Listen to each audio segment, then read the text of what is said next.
सभी बच्चों को नमस्कार। आशा करता हूँ आप सभी अच्छे होंगे। Myself K Dubey, you are watching my YouTube channel C4E classes. Today I discuss about corrosion. आज हम लोग संक्षारण के बारे में पढ़ेंगे। संक्षारण क्या होता है?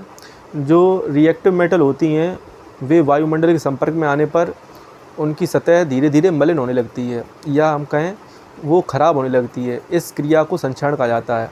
कम सक्रिय धातुएँ जैसे सोना, प्लेटिनम, पैलेडियम, ये धातु जो होती हैं वो कम क्रियाशील होती हैं, तो इनका संक्षारण नहीं होता है। बाकी सभी धातुओं का अधिकांश संक्षारण हो जाता है। ये दो प्रकार से होता है, एक शुष्क संक्षारण होता है और एक नम संक्षारण होता है। शुष्क संक्षारण में क्या होता है? जो एनवायरनमेंट में एसिडिक गैस होती है जैसे HCl, H2S, सल्फर डाइऑक्साइड, इनके संपर्क में आने से जो धातुएँ होती हैं वो कंपाउंड बना लेती हैं, जैसे सल्फाइड बन गए, ऑक्साइड्स बन गए, सल्फेट्स बन गए, कार्बोनेट्स बन गए, जिससे उनकी सतह खराब हो जाती है। तो ऐसे हम शुष्क संक्षारण कहते हैं। और एक नम संक्षारण होता है। इसमें क्या होता है? एनवायरमेंटल में उपस्थित वाटर वेपर नमी और ऑक्सीजन के संपर्क में आने पर धातुएं की सतह खराब होती है। इसमें जो लोहे में जंग लगती है वो भी इसका एक उदाहरण होता है। तो नम संक्षारण में इलेक्ट्रोकेमिकल सेल बन जाती है और इसमें 2 इलेक्ट्रोड बन जाते हैं। तो लोहे में जो जंग लगती है उसमें क्या होता है कि लोहे में उपस्थित अशुद्धि के रूप में एक धातु अवेलेबल होती है। अगर वो धातु लोहे से कम सक्रिय है तो जो लोहा है वो एनोड बना जाता है, और जो कम सक्रिय धातु उसमें उपस्थित है अशुद्धि के रूप में वो कैथोड बन जाती है। तो एनोड पर ऑक्सीडेशन होता है, तो जो लोहा Fe है वो फेरस आयनों में ऑक्सीडेशन हो जाता है उसका, और जो धातु कम सक्रिय है तो वहाँ कैथोड होता है। तो इस प्रकार से Fe का फेरस आयन में ऑक्सीडेशन हो जाता है, और ये फेरस आयन एनवायरमेंटल ऑक्सीजन के संपर्क में आने से फेरिक आयन में ऑक्सीडेशन हो जाता है, और ये फेरिक आयन ऑक्सीजन से क्रिया करके और नमी से क्रिया करके फेरिक ऑक्साइड हाइड्रेटेड पदार्थ बना लेते हैं, जिसे हम हाइड्रेटेड फेरिक ऑक्साइड कहते हैं, और जिसे ही हम जंग कहते हैं। आइए इसे समझते हैं। मान लिया ये एक रॉड है,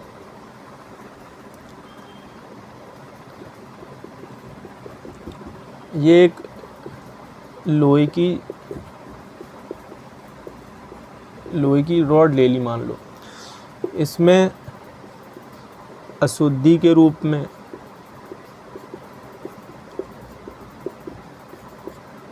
में कोई लेस रिएक्टिव मेटल मिली है। तो जो और यहाँ पर मान लिया हमने वाटर वेपर है और ऑक्सीजन अवेलेबल है। तो यहाँ से क्या होगा? जो H2O है और यहाँ पर CO2 अवेलेबल होती है, तो यहाँ पर 2H+ आयन फ्री हो जाएंगे। तो इस सरफेस पे नमी आ जाएगी। तो नमी मतलब है कि यहाँ पर H+ आयन अवेलेबल हो जाएंगे ऊपर। अब इसमें जो कम सक्रिय धातु तो उपस्थित होगी अशुद्धि के रूप में, तो Fe जो होगा शुद्ध Fe वो तो एनोड हो जाएंगे। जो इससे कम सक्रिय धातु होगी वो कैसा करेगी? कैथोड का कार्य करेगी। अब यहाँ ऊपर नमी है तो ये फेरस आयन विलयन में चले जाएंगे, अर्थात पृष्ठ पे आएंगे। तो Fe से कहाँ बनेंगे? Fe2+ ion, Fe2+। तो ये Fe से Fe2+ आयन बनेंगे, और ये कहाँ पे आएंगे? ऊपर विलयन में। तो एनोड पर क्या होगा? एनोड पर Fe से Fe2+ आयन बनेंगे। ठीक। अब यहाँ कैथोड पर क्या होगा? तो कैथोड पर आप देखो यहाँ पर H+ हैं, तो 4H+ प्लस यहाँ पे O2 है प्लस के 4 इलेक्ट्रॉन। तो कैथोड पर रिडक्शन होगा, तो यहाँ से क्या बनेगा? 2H2O। तो इस प्रकार आप देखो दोनों सेल को अगर जोड़ें तो कंप्लीट सेल क्या बनेगी? यहाँ पर कंप्लीट रिएक्शन बनेगी